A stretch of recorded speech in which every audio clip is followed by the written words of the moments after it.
அஸ்ஸலாமு அலைக்கும் வரஹ்மத்துல்லாஹ். இன்றைக்கி ஒரு கதை சொல்ல போகிறேன்.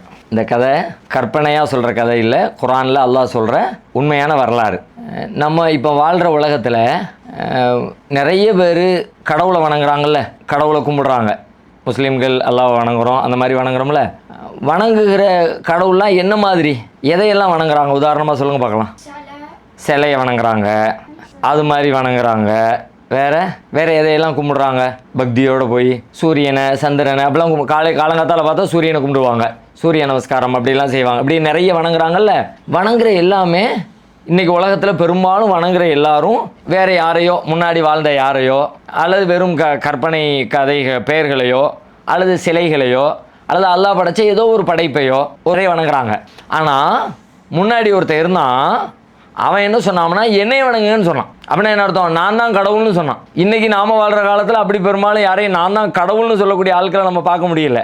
ஆனால் பல ஆயிரம் வருஷத்துக்கு முன்னாடி ஒருத்தன் இருந்தான், ரொம்ப மோசமான ஆள். எவ்வளோ மோசம்னா, நான் தான் கடவுள், என்னையே வணங்குங்க அப்படின்னு சொல்லக்கூடிய ஒரு ராஜா ஒருத்தர் இருந்தான். அந்த ராஜாவை பற்றி தான் இன்றைக்கி நம்ம பார்க்க போகிறோம். இந்த ராஜா எந்த ஊரில் வாழ்ந்தான் அப்படின்னா எகிப்துன்னு சொல்லுவாங்கள்ல, பிரமிடுகள்லாம் இருக்கும்ல, புக்கில் எல்லாம் படிச்சிருப்பீங்க. பெரிய பெரிய பிரமிடுகள்லாம் இருக்கும், உள்ளுக்குள்ளே மம்மிஸ், இறந்து போனவங்களுடைய பாடியெல்லாம் உள்ளே வச்சுருப்பாங்க. அந்த மாதிரியாக நிறைய பிரமிடுகள் இருக்கக்கூடிய அந்த எகிப்து நாட்டில் பல ஆயிரம் வருஷங்களுக்கு முன்னாடி நடந்த இந்த மாதிரி வாழ்ந்த ஒரு அரசனுடைய, ஒரு மோசமான ஒரு மன்னனுடைய வரலாறை தான் இன்றைக்கி நம்ம கதையில் பார்க்க போகிறோம். இவன் ரொம்ப அகம்பாவம் பிடிச்சவன், சாதாரணமான ஆள் இல்லை, மனுஷன்தான். மனுஷனே நான் தான் கடவுள் அப்படின்னு சொல்லணும்னா எவ்வளவு திமிர் இருந்தால் சொல்லுவான். ஏன்னா கடவுள்னு சொன்னால் அதுக்குன்னு சில குவாலிட்டி இருக்குது. நான் தான் டாக்டர் அப்படின்னு சொல்லி சொன்னால் அதுக்குன்னு மக்கள் கேட்பான், டாக்டரா அப்போ காய்ச்சலுக்கு என்ன மாத்திரை போடணும் சொல்ல தெரியணும்ல. அப்போ தான் டாக்டருங்கிற ஒத்துக்குவான். ஆமாம், எப்படி ஆப்ரேஷன் பண்ணுவேன் சொல்லு, ஹார்ட்டில் ஓட்டம் வந்துட்டு எப்படி ஆப்ரேஷன் பண்ணுவேன் கேட்போம்ல. அதுக்கு பதில் சொன்னால் தான் சரியான டாக்டர்னு அர்த்தம். இப்படி ஒவ்வொருத்தருக்கும் ஒவ்வொரு குவாலிட்டி இருக்குது. அப்படி இருந்தால் தான் அந்த ஆளுன்னு அர்த்தம். இப்போ அவன் நான் தான் இறைவன், நான் தான் எல்லாத்துக்கும் பெரிய கடவுள் அப்படின்னு சொன்னாம்னா, அப்போ நீ என்னத்தை படைச்ச? சூரியன் நீனா படைச்ச, சந்திரனை நீனா படைச்ச, இந்த பூமியை நீனா படைச்ச. நீனே இப்போ தானே ஒரு 50 வருஷத்துக்கு முன்னாடி பிறந்த. நீ பிறக்கிறதுக்கு முன்னாடி இந்த உலகம், பூமி, சூரியன் எல்லாமே இருக்குது. நீ எப்படி கடவுள்னு சொல்கிறேன்னு கேட்பாங்கல்ல. அப்படி கேட்குறதுக்கான நியாயம் எல்லாம் இருக்குது. ஆனால் அவன் அதையெல்லாம் பற்றி கவலைப்படாமல் அவன் பெருமையில், ஆணவத்தில், அகம்பாவத்தில் நான் தான் கடவுள், என்னத்தான் நீங்கள், நான் சொல்கிறதான் கேட்கணும், என்னத்தான் நீங்கள் வணங்கணும் அப்படின்னு அந்த அளவுக்கு ரொம்ப மோசமான ஒரு மன்னனாக அந்த மன்னன் இருந்தான். அவன் பேர் என்ன அப்படின்னு கேட்டால், அவன் பேர் என்ன? ஃபிரவுன் அப்படி. அது வரலாற்றில் வேறு பேர்லாம் ஃபாரோ அப்படிலாம் சொல்லுவாங்க. குர்ஆனில் அவனுக்கு என்ன பேர் சொல்லப்படுதுன்னு கேட்டால் ஃபிரவுன் அப்படின்னு சொல்லப்படுது. இந்த ஃபிரவுன் அப்படிங்கிற இந்த மன்னன் இருக்கான எவ்வளவு அழிச்சாட்டிய மன்னனா அப்படின்னா, அவங்க ஊரில் இன்னொரு சமுதாயம் இருந்தாங்க. அந்த சமுதாயத்துக்கு பேர் என்னன்னா பனு இஸ்ரவேலர்கள், இஸ்ராயீலின் சந்ததிகள். கேள்விப்பட்டிருக்கீங்களா இந்த பேரை? இஸ்ராயீலின் சந்ததிகள். இஸ்ராயீலின் சந்ததிகள் அப்படின்னா, இஸ்ராயல்னு ஒருத்தர் இருந்தார், அவருடைய பிள்ளைங்க, அவருக்கு பிள்ளை பிறந்து, அவங்களுக்கு பேர பிள்ளை பிறந்து, அந்த பேர பிள்ளைங்க கல்யாணம் முடிஞ்சு அவங்களுக்கு பிள்ளை பிறந்து, இப்படியே பிறந்து நூற்றுக்கணக்கான ஆயிரக்கணக்கான பேர், நிறைய பேர் இருந்தாங்க. அவங்களுக்கு தான் பனு இஸ்ராயல்னு சொல்லுவாங்க. இஸ்ராயலின் சந்ததிகள், இஸ்ராயலுடைய பிள்ளைகள், இஸ்ராயலுடைய வாரிசுகள் அப்படின்னு. சரி, இப்போ இந்த இஸ்ராயல் யார் தெரியுமா உங்களுக்கு? இஸ்ராயல் கேள்விப்பட்டிருக்கீங்களா யாராவது? இஸ்ராயல்னா யார் தெரியுமா? இஸ்ராயல்னா யாருன்னா, யாக்கூப் நபின்னு ஒரு நபி இருந்தாங்க. யூசுப் நபி இருக்காங்களே, யூசுப் நபி தெரியும்ல, யூசுப் நபி சின்ன வயசில் கிணத்துல எல்லாம் தள்ளி விடுவாங்களே அவங்க அண்ணமாரு, அந்த நபியோடைய அப்பா தான் யாக்கூப் நபி. யாக்கூப் நபியுடைய இன்னொரு பேர் தான் இஸ்ராயல். அந்த யாக்கூப் நபியுடைய பிள்ளைங்களுக்கு தான் இஸ்ராயலுடைய பிள்ளைங்கன்னு பேர். சரியா? அவங்க எல்லாம் ஒரு பெரிய டீமாக இருந்தாங்க, நூற்றுக்கணக்கான பேர் இருந்தாங்க. இப்போ இந்த ஃபிரவுன் என்ன பண்ணனா அப்படின்னா, அவங்க ஊரில் இருந்த இந்த பனு இஸ்ராயல்களை எல்லாத்தையுமே அவன் தான் பெரிய தலைவராச்சு, அவன் கையில் தானே நாடு இருக்குது, மன்னன் அவன் தானே, என்ன வேணாலும் செய்யலாமே. அதனால் அவன் இந்த பனு இஸ்ராயல்களை ரொம்ப கொடுமைப்படுத்தினான். கொடுமைன்னா கொடுமை, கொஞ்சம் நெஞ்ச கொடுமை இல்லை, பயங்கரமாக அவங்கள டீமாக பிரித்து அவங்களுக்கு இடையில இவன் ஒரு ஆள் அவன் ஒரு ஆள் அப்படின்னு 2 பேருக்கு மத்தியில் சண்டையை போட்டு விடுறது, நீ இவனை போட்டு அடி அப்படின்னு அவனுக்கு ஆயுதங்களை சப்ளை பண்ணுறது. இன்றைக்கி உலகத்தில் அது மாதிரிலாம் செய்கிறாங்க. பெரிய வளர்ந்த நாடுகள்லாம் இருக்குல்ல, அமெரிக்கா மாதிரியான நாடுகள்லாம் இருக்குல்ல, அவன் என்ன பண்ணுவான் தெரியுமா? அவனுக்கு கீழே இருக்கிற சின்ன சின்ன நாடுகளை பார்ப்பான். அந்த நாடுகளை எவனையும் பிடிக்கலையோ அந்த நாட்டில் ஒரு 10 பேரை பிடிப்பான். இந்தா பணம் வச்சுக்கோ, இந்தா ஆயுதம் வச்சுக்க, இந்த வெப்பன்ஸ் எல்லாம் வச்சுக்க அப்படின்னு அவன் கையில் கொடுத்து உன் ஊரில் நீ சண்டை போடுன்றான். அங்கே ஊருக்குள்ளே சண்டை போட்டுக்கிட்டு இருப்பாங்க, அடிச்சுக்கிட்டு கொன்னுக்கிட்டு சாகடிச்சுக்கிட்டு இப்படிலாம் இருப்பாங்க. இப்படி செய்கிற மாதிரி அன்னைக்கு அவன் என்ன பண்ணாம்னா இது மாதிரி அவங்கள டீமாக பிரித்து எல்லாரையும் சண்டை போட வச்சுக்கிட்டு இருந்தான். அதோடு மட்டும் இல்லை, அவங்கள இந்த பனு இஸ்ராயில்ல பொம்பளை பிள்ளைங்களை எல்லாத்தையும் ஒன்றும் செய்யாம விட்டுருவான். ஆம்பளை பிள்ளைங்க பிறந்ததுன்னு வச்சுக்க, ஆம்பளை பிள்ளைங்களை பூரா கொன்னுருவான். பிறந்த உடனேயே தெரிஞ்சிருச்சா, உடனே அதிகாரிகள் வந்துருவாங்க. அதிகாரிகள் வந்து என்ன பிள்ளை பிறந்திருக்காம, ஆம்பளை பிள்ளையா பொம்பளை பிள்ளையா, பொம்பளை பிள்ளைனா பிரச்சனை இல்லை, தப்பிச்சப்போ, ஆம்பளை பிள்ளையா கொண்டா அப்படின்னு சொல்லி கொண்டுருவானுவா. கழுத்து அறுத்துருவாங்க, கிடத்துல தூக்கி போட்டுருவாங்க. ஏதோ ஒரு வகையில் குழந்தைங்களை ஆம்பளை பிள்ளைங்களையெல்லாம் கொன்றுவாங்க. இவங்க கொஞ்சம் யோசிச்சு பாருங்க, ஒரு சமுதாயத்தில் ஒரு கம்யூனிட்டியில் பொம்பளை பிள்ளைங்களை மட்டும் வச்சுட்டு ஆம்பளை பிள்ளைங்களை பூரா கொன்னா அந்த சமுதாயம் எப்படி இருக்கும், எவ்வளோ பலவீனமாக இருக்கும். இப்போ நம்ம வீட்டில் நம்ம இருக்கிறோம், அம்மா இருக்காங்க, அப்பா இருக்காங்க, நம்ம அண்ணன் தம்பி எல்லோரும் இருக்கிறோம். இப்போ வீட்டில் அப்பா தான் நம்ம எல்லாத்தையும் சேஃப் பண்ணுறாங்க, நம்மளை பாதுகாக்கிறாங்க. வெளியில் போய் சம்பாதிக்கிறாங்க, கஷ்டப்பட்டு காசு பணத்தை ரெடி பண்ணிட்டு வர்றாங்க. நமக்கு தேவையான வேலைகள் அவங்க தான் செய்கிறாங்க. நமக்கு யாராவது ஒன்று வந்துட்டாங்க டிஸ்டர்ப் பண்ணுறாங்கன்னா அவங்க தான் வந்து நின்று ஃபைட் பண்ணுவாங்க. அப்படியெல்லாம் பண்ணுறது யார் பண்ணால் காட் பாதுகாக்கிறது யாருன்னா ஜென்ஸ் தானே பாதுகாக்க முடியும். ஏன்னா ஜென்ஸ் தானே கொஞ்சம் பலமாக இருப்பாங்க, ஹெவியாக இருப்பாங்க, வெயிட் தூக்குற அளவுக்கு எல்லாம் இருக்கும். இப்போ அவன் இந்த ஆம்பளைங்களை பூரா கொன்னுட்டா, அப்போ பொம்பளைங்களை என்ன வேணாலும் செய்யலாம், ஈஸியாக அவங்கள அட்டாக் பண்ணிடலாம்ல. இந்த மாதிரி அந்த சமுதாயத்தையே இப்படி மிரள வச்சுக்கிட்டு இருந்தான். அதோடு மட்டும் இல்லை, ஊருக்குள்ளே கடுமையான குழப்பம், என்னென்னலாம் வாய்ப்பு கிடைக்கும் எல்லா வாய்ப்பையும் பயன்படுத்தி ஊருக்குள்ளே குழப்பம்லாம் பண்ணிக்கிட்டு இருந்தான். இப்போ தான் அல்லாஹ் பார்க்குறான், ரொம்ப தலையெடுத்து ஆடுதானே இவன் இந்த மக்களை அநியாயமாக, இந்த மக்களை கேட்கறதுக்கு ஆள் இல்லைன்ன உடனே, ஏன்னா இவன்ட்டு அதிகாரம் இருக்குன்ன உடனே இந்த வேலையை பார்த்துக்கிட்டு இருக்கானா, இவனுக்கு ஒரு சரியான பாடத்தை கற்பிக்கணும். இவனுக்கு மட்டும் இல்லை, இவன் கூட சேர்ந்துக்கிட்டு எவன்லாம் ஆட்டம் போடுதானோ, இவன் ஃப்ரெண்டு ஒருத்தர் இருந்தான், அவன் பேர் என்ன தெரியுமா, ஹாமான். அவனோட பேர் என்னது, ஹாமான் அப்படின்னு ஒரு ஃப்ரெண்டு ஒருத்தர் இருந்தான். அப்போ அல்லாஹ் சொன்னான், இந்த ஹாமானுக்கும் இந்த ஃபிரௌனுக்கும் ஒரு பாடத்தை காட்டினா தான் இவனுக்கு சரி வருவானுவோ. சொல்லிட்டு அடுத்து அல்லாஹ் சொல்லி அடிக்கிறது மேலே அது மாதிரி அல்லாஹ் சொல்லி அடிக்கிறான். ஒனுரீது அன் நமுன்ன அலல்லதி நஸ்துலைஃபு ஃபில் அர்ல். பலவீனமாக இந்த மக்களை ஆக்கிக்கிட்டு இருக்காங்களே, அந்த மாதிரி ரொம்ப கஷ்டத்தில் இருக்கிற இந்த மக்களுக்கு நாம் அருள் புரியணும்னு முடிவு எடுத்துட்டோம். அல்லாஹ் சொல்கிறான், இவனை அடி வாங்கிட்டு இருக்கானுவோ, இவங்களை எல்லாத்தையும் நல்ல முறையில் வாழ வைக்கணும். ஒனஜாலகும் ஐம்மத்தன், இவங்களை எல்லாத்தையும் பெரிய தலைவர்களாக்கணும். ஒனஜாலகுமுல் வாரிசீன், இந்த எகிப்தில் இவங்கெல்லாம் அடிமையாக இருக்கிறாங்களா, இந்த எகிப்தே இவங்களுக்கு சொந்தமாக்கி விட்டுறணும். நீ ஆட்சி செய்கிறா, ஃபிரௌனை தூக்கிட்டு அந்த இடத்துல இந்த மக்களை தூக்கி வச்சிடணும். நம்ம சில பேர் பார்ப்போம்ல, இன்னொருத்தர் மட்டும் அடிச்சுக்கிட்டு இருப்பான். கடைசியில் ஒரு கட்டத்தில் ஒரு 5-10 வருஷம் கழித்து பார்த்தா அடித்தவன் நோஞ்சானா போய், நடக்க முடியாமல் போய், வயசாலியாக போய், காசு பணமெல்லாம் போய், கடைசியில் எவன் அடி வாங்கினானோ அவன்கிட்ட போய் தஞ்சம் புகுந்துருமா, அப்படியெல்லாம் ஆயிரும். அவன் ஹெல்ப் பண்ணாதான் இவன் வாழ முடியும், அப்படி கூட ஆயிரும். அந்த மாதிரி அல்லாஹ் சொல்கிறான், இவங்களை எல்லாத்தையும் லீடர் ஆக்கிட்டு அவன் சொத்து பத்துக்கள், ஏரியா, தோட்டம், துறவு எல்லாம் இருக்குல்ல, எல்லாத்தையும் பிடிங்கி இவனை கையில் கொடுத்துட்டு, பனு இஸ்ரவேல் கையில் கொடுத்துட்டு, இவனுக்கு நல்ல பாடத்தை கற்பிக்க போகிறேன் அப்படின்னு சொல்லிட்டு அல்லாஹ் பிளான் பண்ணிட்டான். பிளான் பண்ண வேணும்னா அதுக்காண்டி கொஞ்சம் கொஞ்சமாக காய் நகர்த்துறான். ஃபிரௌனுடைய சபை, அரண்மனை, பெரிய பிரம்மாண்டமான அரண்மனை. அவன் வில்லன், அவன் மோசமான ஆள் தானே, அவன் வில்லன்னு சொன்னான். வில்லனுக்கு அகைன்ஸ்டாக ஒரு ஹீரோ இருப்பார்ல, இப்போ அல்லாஹ் ஒரு ஹீரோ ரெடி பண்ணான். அந்த ஹீரோ யார் தெரியுமில, அவங்க தான் மூசா அலைஹிஸ்ஸலாம். மூசா நபி கேள்விப்பட்டிருக்கீங்களா? இந்த மூசா நபி தான் ஃபிரௌனை காலி பண்ணுறதுக்கு, அட்டாக் பண்ணுறதுக்கு அல்லாஹ் ரெடி பண்ண அல்லாஹ்வுடைய ஹீரோ. மூசா நபி அல்லாஹ் கூப்பிட்டான், மூசாவே போங்க, எங்கே போங்க, ஃபிரௌன்ட்ட போங்க. மூசா நபிக்கு பயம், ஐயோ அவன் பயங்கரமான ஆளாச்சு. நோ ப்ராப்ளம், நான் இருக்கிறேன், காடு நான் இருக்கும்போது உங்களுக்கு என்ன கவலை, ஒன்றும் பஞ்சாயத்தில் போங்க, உங்கள் கையில் எல்லா எவிடன்ஸ் ஆதாரத்தோடு உங்களை நான் அனுப்பி வைப்பேன், சேஃபாக செக்யூராக நீங்கள் இருப்பீங்க, என் கண்ணு முன்னாடியே தான் நீங்கள் இருப்பீங்க, நோ ப்ராப்ளம் போங்க. உங்களுக்கு 2 டாஸ்க், உங்களுக்கு 2 வேலை. என்ன வேலை? ஒன்று, அவன் 2 தப்பு பண்ணிக்கிட்டு இருக்கான். ஒரு தப்பு என்ன பண்ணுறான், பனு இஸ்ரவேலர்களை எல்லாம் கொடுமைப்படுத்திக்கிட்டு இருக்கான். நீங்கள் அதுக்கு எதிராக போராடணும். எப்பா இந்த வேலையெல்லாம் வச்சுக்காத, அவங்களும் ஒன்றை மாதிரி மனிதர்கள் தான், உன் கையில் அதிகாரம் இருக்குங்கிறதுக்காக வேண்டி இப்படியெல்லாம் நீ அழிச்சாட்டி பண்ணக்கூடாது அப்படின்னு அந்த மக்களுக்கான விடுதலையை பெறுவதற்காக அரசரை எதிர்த்து நீங்கள் போரிட்டு இந்த மக்களுக்கு சுதந்திரத்தை வாங்கி கொடுக்கணும். Point number 1. ரெண்டாவது என்ன, நீ நான் தான் இறைவன் சொல்லிட்டு இருக்கிய, அந்த பஞ்சாயத்தில் இங்கே வேண்டாம். நீ என்ன பெரிய இறைவன்? இறைவனை யார் தெரியுமில, உன்னை படைச்சவன், என்ன படைச்சவன், உங்கள் அப்பாவை படைச்சவன், எங்கள் அப்பாவை படைச்சவன், உங்கள் தாத்தாவை படைச்சவன், எங்கள் தாத்தாவை படைச்சவன், உலகத்தில் இருக்க எல்லாத்தையும் படைச்சவன், அது எது எப்படி இருக்கணும்னு வழிகாட்டினவன், எல்லாத்தையும் எவன் பிளான் போட்டானோ அவன் தான் இறைவன் அப்படின்னு அவனை இறைவனை வணங்கணும்னு சொல்லிட்டு நீ இறைவன் இல்லை, நீ இறைவனால் படைக்கப்பட்டவன், நீனே இறைவனை தான் வணங்கணும்னு அவன்கிட்ட சொல்லுங்க. 2 வேலை. ஒரு வேளை இஸ்ரவேலர்களை அடிமைப்படுத்தாதேன்னு சொல்லணும், இன்னொரு வேளை அல்லாவை தான் நீ வணங்கணும்னு அல்லாவின் பக்கம் அழைக்கணும். இந்த 2 டாஸ்க்கை கொடுத்து அல்லாஹ் அனுப்பிட்டான்.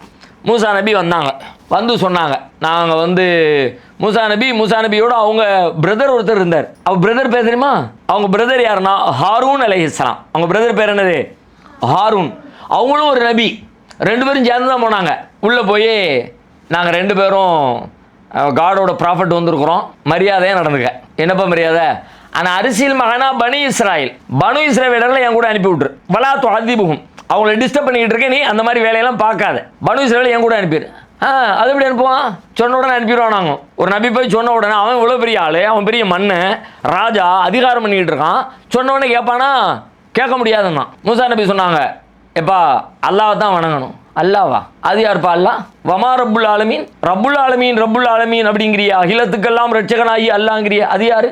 அது என்ன? ஃபமர் ரப்புக்குமா யா மூசா? 2 பேரையும் பார்த்து கேட்டான், மூசாவே உங்கள் 2 பேருடைய இறைவன் யார் சொல்லுங்க அப்படின்னு. உடனே மூசா அலைஹிஸ்ஸலாம் ஆரம்பித்தாங்க. அவங்க அதுக்கு தானே போயிருக்காங்க, அவன் கேட்காட்டியுமே சொல்லுவாங்க. இப்போ அவனா வாலண்டியராக வந்து மாட்டிக்கிட்டான். யாருப்பா உங்கள் இறைவன் யாருப்பா? ஆரம்பித்தாங்க பாருங்க பயான.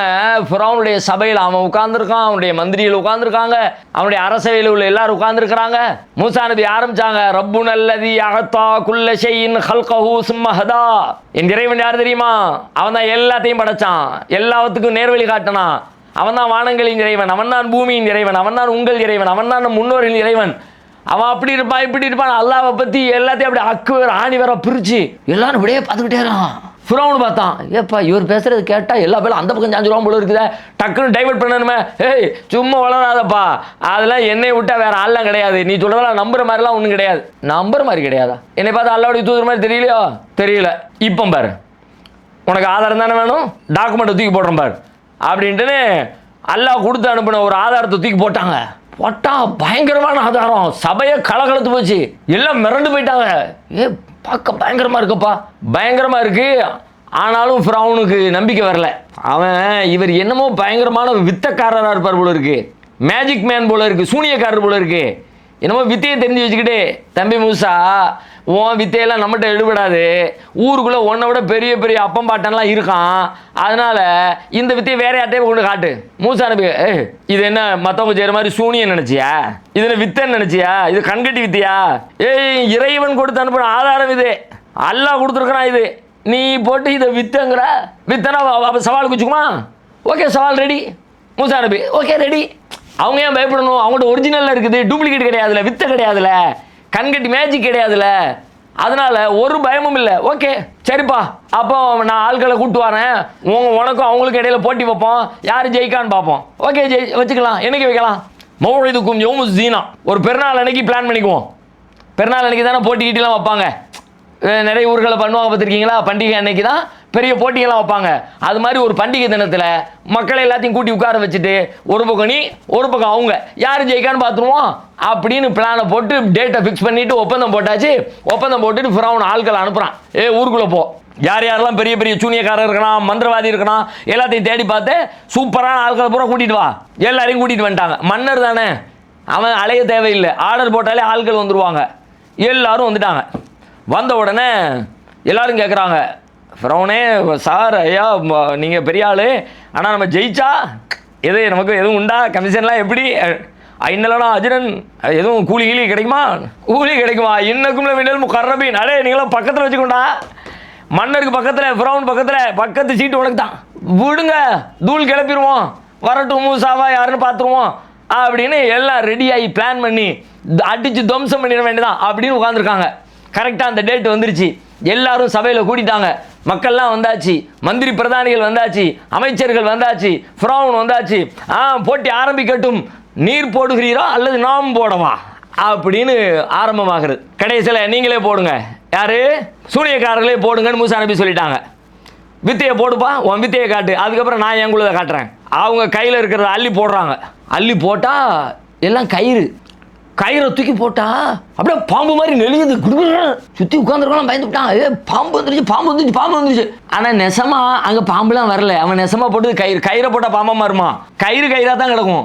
இறைவன் சொன்னா வேணா மாறுமே தவிர இறைவன் சொல்லாட்டி கயிறா தான் நடக்கும். பார்க்கறதுக்கு அப்படி தெரியும். இப்போ கயிறை தூக்கி போட்டோன்னே எல்லாம் ஒரு மாதிரி பாம்பு மாதிரி நெளியுது, பாம்பு தான் வந்துருச்சுன்னு நினைக்கிறாங்க. இப்போ தூக்கி போட்டுட்டு அவங்களுக்கெல்லாம் ஒரே குஷி, நம்மளாம் எத்தனை வருஷம் சர்வீஸு, இப்போ தான் இவர் வந்திருக்காரு, என்ன செய்வார்னு பார்ப்போம் அப்படின்னு இருக்கும்போது இப்போ மூசா நபிக்கு வெயிட் பண்ணுறாங்க. மேலேருந்து ஆர்டர் அல்லாட்டிருந்து வரணும். அல்லாஹ் சொன்னா தான் மூசா நபி செய்ய முடியும். அவங்களுக்கு சொந்தமாக எதுவும் செய்ய முடியாது. இப்போ அல்லாட்டிருந்து ஆர்டர் வருது. நாம் சொன்னோம் மூசாவே போடுங்க நல்க அசாக், உங்களுடைய கைத்தடியை போடுங்க அப்படின்னு நம்ம மூசாவுக்கு சொன்னோம். மூசா நபிக்கு அல்லாட்டிருந்து ஆர்டர் வந்த உடனே கையில் வச்சிருக்க கம்பத்துக்கு ஒரு வீசுனாங்க. வீசுனதான் தாமனம். வீசின கம்பு என்ன ஆச்சு தெரியுங்களா? அப்படியே சீருகிற பாம்பு மாதிரி வந்துச்சு. பார்க்கணும், சும்மா அவன் போட்ட கம்பு கயிறெல்லாம் பாம்பு மாதிரி இப்படி நெளிஞ்சிச்சு. இது கண்ணகா ஜான் பார்த்துக்க, நேரில் பார்த்துருக்கீங்களா? பாம்பு படம் எடுக்கிற பார்த்துருக்கீங்களா? மூஞ்சி இப்படி இப்படி விரிஞ்சிடும், இப்படி இருக்கும் பாம்பு. படம் எடுத்துச்சு சுரங்கன்னு பார்த்தாலே பயங்கரமாக இருக்கும். அந்த மாதிரி இப்படி விரிஞ்சுக்கிட்டு சுரங்கன்னு வந்துச்சு. பார்க்கணும், அவன் துண்டை காணும் துணியை காணும் அலற ஆரம்பித்தான். அப்போ பார்க்க வந்த பாம்பு என்ன பண்ணிச்சு தெரியுமில? அவன் போட்டிருந்தான்ல கயிறு பாம்பு மாதிரி டபக் டபக் டபக் டபக்குன்னு கிடக்கிற கைத்தை பூரா அள்ளி முழுங்கிருச்சு. எல்லாம் மிரண்டு போய் உட்காந்துருக்காங்க. இப்போ மூசா நபி திரும்ப வந்தாங்க. பாம்பை ஒரு புடி தலையை பிடிச்ச உடனே திரும்ப கம்பு மாதிரி ஆயிட்டு. இப்போ பார்த்தா கம்புக்குள்ளே கயிறுலாம் போயிருக்கல, உள்ளுக்குள்ளே என்ன இருக்கு எல்லாத்தையும் அடிச்சு முழுங்கி செடிச்சு போயிடுச்சு. இப்போ அந்த பக்கம் வித்தையை போட்டாங்களே, கயிறுலாம் போட்டாங்களே, அவங்களாம் நிற்கிறாங்க. அவங்க பார்த்துட்டு ஆஹா இது நம்மளை மாதிரி வித்தக்காரன் இல்லையா, இதெல்லாம் நம்மளை விட பெரிய சூப்பர் பவரான அல்லாஹ் மட்டுமே செய்யக்கூடிய காரியம் இது, மனுஷனால் பிள்ள முடியாது.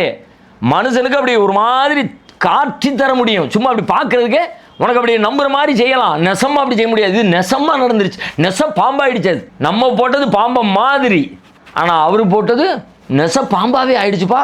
இது மனுஷன் செய்ய முடியாது, இறைவனால் மட்டும்தான் இறைவனுடைய தூதருக்கு இந்த வேலையை செஞ்சு கொடுப்பானே தவிர சாதாரண மனுஷனுக்கு முடியாது அப்படின்னு எல்லாருக்கும் டப்புனா அவங்களுக்கு பூரா புரிஞ்சு போச்சு. புரிஞ்ச உடனே என்ன பண்ணாங்க தெரியுமா?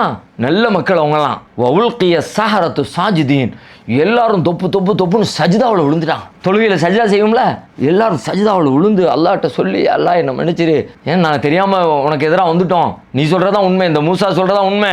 ஆமன்னா பி ரப்பில் ஆலமீன் ரப்பி மூசா வ ஹாரூன், ஹாரூனுடைய இறைவனும், ஹாரூன் நபி மூசா நபி பிரதர் இருக்காங்களே, ஹாரூனுடைய இறைவனும் மூசாவின் இறைவனும் அகிலத்தின் இறைவனும் ஆகிய அல்லாஹ்வை நாங்கள் நம்புகிறோம் அப்படின்னு எல்லாருமே முஸ்லீம் ஆகிட்டாங்க. மூசா நபியோட சண்டைக்கு வந்தவங்க இப்போ மூசா நபியினுடைய மார்க்கத்தை ஏற்றுட்டு எல்லாரும் முஸ்லீம் ஆகிட்டாங்க. முஸ்லீம் ஆன உடனே அந்த பக்கம் பார்த்தா மேலே உட்காந்துருக்கானே யாரு? ஃபிரௌனு. அவன் ஏய் என்னடா நடக்குதுங்க, நான் ஒன்றுமே சொல்லலை, அதுக்குள்ளே ஏன்ட்ட பெர்மிஷன் கேட்கறதுக்குள்ளே டக்குன்னு எல்லா பேரும் அங்கே. இப்போ தானே எனக்கு ஒன்று தெரியுது, இந்த மூசா தான் இன்னஹூல கபீரு குமுல்லதி அல்லமக்கும் சிஹர், உங்களுக்கெல்லாம் இந்த வித்தையை சொல்லி கொடுத்தவரே இவர் தான் போல இருக்கு. அதனால சும்மா இங்க இருந்து நடிக்கிற மாதிரி நடிச்சிருக்கிறிய, தொலைச்சு விடுவோம், தொலைச்சி லவ கத்தி அன்ன ஐதியக்கும் அருஜுலக்கும் மின் ஹிலாஃப், மார்கால் மார்கை வாங்கி விடுவோம்டா. மார்கால் மார்கை என்ன தெரியுமா? லெஃப்ட் கை எடுத்துருவேன், ரைட்டு கால் எடுத்துருவேன், இந்த இதுதான் கிராஸ். மார்காலம் கிராஸில் எடுத்துருவேன், வலது கை எடுத்துன்னு வச்சுக்க, இடது கால் எடுத்துருவேன், நிற்க கூட முடியாது, பேலன்ஸ் பண்ண முடியாது, எல்லாத்தையும் சிலுவையில் தூக்கி மரத்தை கட்டி தொங்க விட்டுருவோம், தூக்கி மிரட்டுறான் ஃபிரௌன். இப்போ அவங்க சொல்லாங்க, நீ மிரட்டினா நாங்கள் பயந்துருவோம் நினைக்கிறியா? நாங்களே தெரியாமல் இவ்வளோ நாள் இந்த வேலையை பார்த்து விட்டோம், இப்போ தான் உண்மை தெரிஞ்சிருக்குது. ஃபக்லிமான் தகால் இன்னமா தக்லி ஹாதிஹில் ஹயாத்த துன்யா, சொல்றியா தீர்ப்பு சொல்றியா சொல்லிக்க, உன் தீர்ப்புலாம் எம்மாம் பெரிய தீர்ப்பு, இந்த உலகத்தில் தான் உன் தீர்ப்பு செல்லுபடி ஆகும். இன்னா ஆமன்னா பி ரப்பினா லியக்ஃபிர லனா ஹதாயானா வமா அக்ரஹதனா அலைஹி மினஸ் ஸஹர், நாங்கள் எங்கள் இறைவனை நம்பிட்டோம், அவன் எங்களுடைய பாவங்களை மன்னிக்கணும்னு ஆசைப்படுறோம், நாங்கள் செஞ்ச தப்புக்கெல்லாம் அல்லாஹ்விடத்தில் நாங்கள் மன்னிப்பு கேட்குறோம், நீ என்ன வேணாலும் சொல்லிக்க, சிலுவையில் அரைஞ்சிக்க, ஜெயிலில் தூக்கி போட்டுக்க, கையை காலை வெட்டிக்க, நாங்கள் இஸ்லாத்தை விட்டு மாற மாட்டோம்பா அப்படின்ட்டாங்க. அதுக்கப்புறம் சபையெல்லாம் கலைஞ்சு போயிடுச்சு. இவனுக்கு என்னன்னா வேற மாதிரி பயம் வந்துருச்சு. ஆஹா இந்த மூசாவுடைய கை ஓங்கிக்கிட்டே போகுது, அவரை அட்டாக் பண்ணி காலி பண்ணிடலான்னு பார்த்தா முடியாது போல இருக்குது. இப்போ அவர் பக்கம் மக்கள் சேர்ந்துக்கிட்டே இருக்காங்க, என்னடா செய்யறது அப்படின்னு யோசிச்சுக்கிட்டே இருக்கும்போது திடீர்னு அல்லாஹ்ட்ட இருந்து ஆர்டர் வந்துருச்சு மூசா நபிக்கு. என்ன ஆர்டரு? அவன் ரொம்ப பொல்லாத வேலா இருக்கிறான், அதனால் அவனுக்கான பாடத்தை சீக்கிரம் கற்றுக் கொடுக்க வேண்டியது இருக்கு. நீங்கள் உங்களை ஏற்றுக்கிட்டு இந்த மக்கள்லாம் இருக்கிறாங்கல்ல, இஸ்ராயல் மக்கள்லாம் இருக்காங்கல்ல, எல்லாத்தையும் கூட்டுக்கிட்டு உடனே நைட்டோட நைட்டாக ஊரை காலி பண்ணி வெளியே போங்கன்ட்டான்ல. ஃபாஸ்ரிபி இபாதி லைலன், எல்லாம் கிளம்பு, நைட்டில் இரவிலே கிளம்பிடு. பகலில் கிளம்புனீங்கன்னா பார்த்தா இப்போ எல்லா பேரையும் சேர்த்து பிடிச்சிருவானுவா. அதனால் நைட்டாக புறப்பட்டுருங்க. நைட்டோட நைட்டாக மூசா அனுப்பி ஆட்களை பூரா கிளப்பிக்கிட்டு கூட்டிக்கிட்டு எகிப்தை விட்டு காலி பண்ணி வெளியே போயிடுவோம் பாடு வெளியே வந்துட்டாங்க. வெளியே வந்துட்டாங்க. காலையில் விடிய போகுது. அதுக்குள்ளே அவனுக்கு என்ன ஆயிடுச்சு, மூசாவை ஆட்களை காணோம், அவனை கூப்பிட்டு என்னமா பண்ணலாம்னு நினச்சிக்கிட்டு இருக்கிறதுக்குள்ள எல்லாம் எஸ்கேப் ஆகிட்டாங்கன்ற செய்தி ஃபிரௌனுக்கு கிடைச்சிருச்சு. இப்போ ஃபிரௌனு பார்த்தான், இன்னும் ஹாவுலா இல்லை சிறுதி முத்துன் கலீலூன் தம்மா துண்டு பயிலுவா ஒன்னகும் லனால காயுதூன், நமக்கு கடுமையான கோபத்தை ஏற்படுத்திட்டானுல, டென்ஷனை தர்றாங்களே, விடக்கூடாதுடா, படையை ரெடி பண்ணு, எல்லாம் மொத்தமாக கிளம்பு, ஒருத்தன் விடக்கூடாது, எல்லாரும் கிளம்பு. ஊரில் இருக்கிற ராணுவ அதிகாரி அவன் இவன் பெரியவன் சின்னவன் ஒருத்தன் கிடையாது, மூசாவுக்கு எதிராக நம்ம எல்லாரும் கிளம்பி போய் அவங்கள சோழியை முடிச்சிட வேண்டியதான், கிளம்பு அப்படின்னு காலங்காத்தால படையை கிளப்பிக்கிட்டு நேராக மூசா நபி வந்த வழியில் பின்னாடி வந்துட்டான்.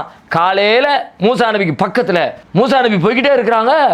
முன்னாடி கடந்து போக முடியல, கடலுக்கு முன்னாடி நிற்காங்க, பேர் திகைச்சு நிற்காங்க, என்ன பண்ணுறது தெரியலையே, முன்னாடி கடல் இருக்க. இப்படி நின்றுக்கிட்டே நிற்கும்போது திரும்பி பார்த்தா தூரத்தில் சத்தம், என்னடா சத்தம் அப்படின்னு பார்த்தா எல்லாம் ஃபிரௌனுடைய பட கூட்டம் பூரா வருது. இப்போ மூசா நபி கூட இருக்கவங்களான்னு சொல்கிறாங்க, யா மூசா இன்னால முதுரக்கும் வசம்மம் மாட்டிக்கிட்டோமே, முன்னாடி கடல், இங்கே பாரு பின்னாடி ஃபிரௌனு, என்ன செய்யறதுன்னு தெரியலையே. இப்போ மூசா நபி சொன்னாங்க பாருங்க, கல்லா இன்ன மழைய ரப்பி செய்யஹ்தீன், நீ நினைக்கிற மாதிரி இல்லை, என்னோடு என் இறைவன் இருக்கிறான், அவன் எனக்கு வழிகாட்டுவான். நான் என்ன சும்மா நானாவா வந்தேன், அல்லாஹ் சொல்லி தானப்பா வந்தேன். அல்லாஹ் நமக்கு ஹெல்ப் இருக்கும்போது ஃபிரௌன் என்ன ஃபிரௌன், இது மாதிரி 1000 ஃபிரௌன் வந்தாலும் சமாளிக்கலாம், ஒன்றும் பயப்படாதே அப்படின்ட்டாங்க. அதே மாதிரி அவன் கிட்ட வந்தானா, கிட்ட வர்றதுக்குள்ள அல்லாஹ் மூசா நபிக்கு அங்கே கம்பத்துக்கு போடு அப்படின்ற மாதிரி இப்போ ஒன்று சொன்னான். வஹைனா இலா மூசா, மூசாவுக்கு நாம சொன்னோம், அனுரிப்ய ஹசாக்கல் பஹர், மூசாவே உங்களுடைய கைத்தடியை வச்சு போடுங்க ஒரு போடு கடல்ல. காம்பத்துக்கு டப்புன்னு ஒரு அடி அடிச்சாங்க. அடிச்ச உடனே என்ன நடந்துச்சு தெரியுமில, கடல் இப்படியே தண்ணி, கடல்லாம் எவ்வளோ பெருசு இருக்கும், எவ்வளோ தண்ணி இருக்கிற மொத்த தண்ணியும் அப்படியே பிரியுது. இந்த பக்கம் ஒரு பிரிஞ்சிருச்சு, அந்த பக்கம் ஒரு பிரிஞ்சிருச்சு, நடுவில் ஒரு பெரிய ரோடு மாதிரி. ரோடும் சும்மா சாதாரண ரோடு இல்லை, அப்படியே ரோட்டை பார்த்தா மேலே ஹைட்டுக்கு மலை அளவுக்கு இருக்குது, அவ்வளோ ஹைட்டுக்கு இப்படி கடல் 2 பக்கமாக பிரிஞ்சிருச்சு. வண்டியை கிளப்புங்க. இப்போ இந்த வண்டியை விட்டாங்க, உள்ளுக்குள்ளே விட்டாங்க எல்லாம். மூசா நபி, ஹாரூன் நபி, அவங்க கூட வந்தவங்க எல்லாருமா சேர்ந்து வண்டியை விட்டாச்சு. உள்ளே கர அங்கே போயிட்டாங்க. ஃபிரௌன் கிட்ட வந்துட்டான், உள்ளே போயிருக்கான், விடக்கூடாது, நம்மளும் பின்னாடியே போயிடுவோம்டா அப்படின்ட்டுன்னு இவனும் வண்டியை உள்ளே விட்டான். மூசாவுடைய டீம் ஃபிரௌனுடைய டீம் எல்லாமே அதுவும் கடலுக்குள்ளே வந்துருச்சு. கடல் ரோடு மாதிரி தானே இருக்குது, போவோம்னு உள்ளே இறங்கிட்டான். இவன் பின்னாடி வர்றான், மூசா நபி முன்னாடி போகிறாங்க. போய் மூசா நபி அந்த கடைசிக்கு போய் கரை ஏறிட்டாங்க. இவங்க கூட்டம் எல்லாம் கரெக்டாக நடுவு கடலுக்கு அப்போ தான் வந்திருக்கு. மூசா நபி அந்த பக்கம் போயாச்சு. நடு கடலில் ஃபிரௌனும் ஃபிரௌனுடைய கூட்டத்தாரும் ஃபிரௌனுடைய ஹாமானும் எல்லாரும் வந்து நிற்கிறாங்க. அல்லாஹ் சொன்னான்ல, சொல்லி அடிப்பான்ல, இவனுள்ள எல்லாத்துக்கும் பாடம் கொடுக்க சொல்லியிருந்தாம்ல, இப்போ அல்லாஹ் அந்த பாடம் கொடுக்குற நேரம் வந்துருச்சு அப்படின்ட்டுன்னு இப்படி இருந்த கடலை அப்படின்னா அல்லாஹ் அவ்வளோதான், கடல் திரும்பவும் பழைய மாதிரி சேர்ந்துருச்சு. என்னத்துக்கு ஆகும், என்ன ஆகும், அவ்வளோதான், எல்லாம் மூழ்கிச்சு, கடலுக்குள்ளே மூழ்கியாச்சு. மூழ்கும் போது கத்துறான், ஐயோ நான் ஏற்றுக்கிறேன், நான் நம்புகிறேன், நான் மூசாவுடைய இறைவனை நம்புகிறேன். ஃபிரௌன் கத்துறான் கடைசி நேரத்தில். அல்லாஹ் சொல்கிறான், ஆள் ஆன இப்போ தான் உனக்கு புத்தி வருதா, பக்கத்து அசைத்த கபுலு, இதுக்கு முன்னாடி வரைக்கும் சொன்னதை கேட்காம தப்பு பண்ணிக்கிட்டு இருந்த, இப்போ சொல்கிறதெல்லாம் ஏற்றுக்க முடியாது அப்படின்னு அப்படியே போட்டு அல்லாஹ் அதோட எல்லாத்தையும் டோட்டலாக க்ளோஸ் பண்ணிட்டான். அவங்க எல்லாரும் அழிஞ்சு போயிட்டாங்க. அந்த ஊர், அந்த இடம், அந்த தோட்டம் எல்லாம் இப்போ யாருக்கு சொந்தமாயிடுச்சு, யாருக்கு சொந்தமாயிட்டு, இவங்களுக்கு சொந்தமாயிடுச்சு. அல்லாஹ் சொல்றான், ஃபஅக்ரஜ்னாஹும் மின் ஜன்னாத்தின் வ உயூன் வ குனூஸின் வ மகாமின் கரீம் கதாலிக வ அவுரஸ்னாஹா பனி இஸ்ராயில்.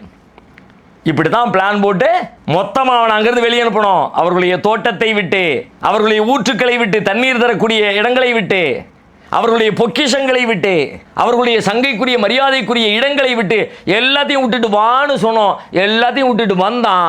வந்த இடத்துல எல்லாத்தையும் காலி பண்ணியாச்சு. இங்கே எல்லாத்தையும் அழிச்சிட்டு அவங்க எல்லாத்துக்கும் அந்த இடத்த நம்ம கொடுத்துட்டோம் அப்படின்னு அல்லாஹ் வந்து ஃபிரௌனை அழிச்ச வரலாற்றை நமக்கு குர்ஆனில் சொல்லித்தர்றான். அதோட அவனுடைய கதை முடிஞ்சிச்சு. இப்போ இந்த கதையில் நமக்கு கிடைக்கிற பாடம் என்ன, அல்லாவை வந்து எதிர்த்து நின்னாலோ பெருமை அடித்தாலோ அல்லாவுக்கு பிடிக்காது, கடுமையாக தண்டனை கொடுப்பான், அழிச்சு போடுவான். நான் தான் பெரிய ஆள் அப்படின்னு சொல்லி சொன்னால் அவனை அழிச்ச மாதிரி உன்னை அழிச்சுவான் வேற ரூட்டில், வேற எப்படியா அழிப்பான், அதே மாதிரி அழிப்பான்னு தெரியாது. அல்லாஹ் கடுமையாக தண்டனை கொடுப்பான். Very good, super. வேற அடுத்து அல்லாஹ்வை மட்டும்தான் இறைவனாக நம்பணும். இறைவன் நாம் நம்புறதா இருந்தால் உண்மையான இறைவன் யாரோ அவனைத்தான் இறைவன் நம்பணுமே தவிர இறைவன் என்கிற பேரால் இருக்கிறவங்களையெல்லாம் நம்ம இறைவன் நம்பிடக்கூடாது. நெசமான இறைவன் எவனோ, உலகத்தை படைச்சவன் இறைவன் யார் இறைவனோ, நம்மளையெல்லாம் யார் படைச்சானோ அந்த அல்லாஹ்வை மட்டும்தான் நம்ம வணங்கணும், வேற யாரையும் நம்ம வணங்கக்கூடாது. Very good. வேற உலகத்தில் தப்பு செஞ்சுட்டு கடைசி நேரத்தில் மன்னிப்பு கேட்டால் ஏற்றுக்கப்படாது. Very good. லாஸ்ட்டில் அவன் அப்படி தானே வர்றான், ஐயோ நான் ஏற்றுக்கிறேன் பொட்டாமல் போடுங்களா இல்லை இவ்வளவு நேரம் என்ன பண்ணிக்கிட்டு இருந்தேன், முதல்ல நீ ஏற்றுருந்தா ஓகே, சாவ போகிற நேரத்தில் வந்துக்கிட்டு ஐயோ சங்கரானா கடைசி நேரத்தில். அப்போ நம்ம என்ன செய்யணும், நாம் திருந்தி வாழணும்னா நல்லா இருக்கும்போது இப்போவுமே திருந்திடணும். யாரெல்லாம் என் பாவத்தை மன்னிச்சிடலேவா, நான் உன்னை வணங்குறேன் அப்படின்னு சொல்லிட்டோம்னா அல்லாவுக்கு நாம் பிடிச்ச ஆட்கள் ஆயிரும், அல்லா நமக்கு ஹெல்ப் பண்ணுவான். அதோட முக்கியமாக இன்னொரு பாடம் இருக்குது. எவ்வளவு நெருக்கடியாக இருந்தாலும் அல்லாவின் மேலே வச்சிருக்க நம்பிக்கையை மட்டும் நம்ம விட்டுறவே கூடாது. சரியா? எவ்வளோ நெருக்கடி, முன்னாடி கடல், பின்னாடி ஃபிரௌனு, நடுவில் மூசா நபி, எல்லாரும் நம்பிக்கை விட்டுக்கிட்டு இருக்காங்க. ஐயோ எப்படி தப்பிக்க போகிறோன்னு தெரியலையே. இப்போ மூசா நபி என்ன பண்ணாங்க, நம்பிக்கை விடவே இல்லை. அல்லாஹ் ஹெல்ப் பண்ணுவான்ப்பா எனக்கு, அல்லாஹ் சொல்லித்தானே இந்த வேலையை செஞ்சேன் நம்பினாங்கல்ல. அல்லாஹ் எப்படி ஹெல்ப் பண்ணான், அப்படியே கடலை பிளந்து காப்பாற்றினான்ல. நெருக்கடியான நேரத்தில் அல்லாஹ்வை நம்ம உறுதியாக நம்பினா அல்லாஹ் நம்மளை உறுதியாக காப்பாற்றுவான். சரியா? Very good. முடிச்சுக்கலாமா? அஸ்ஸலாமு அலைக்கும்.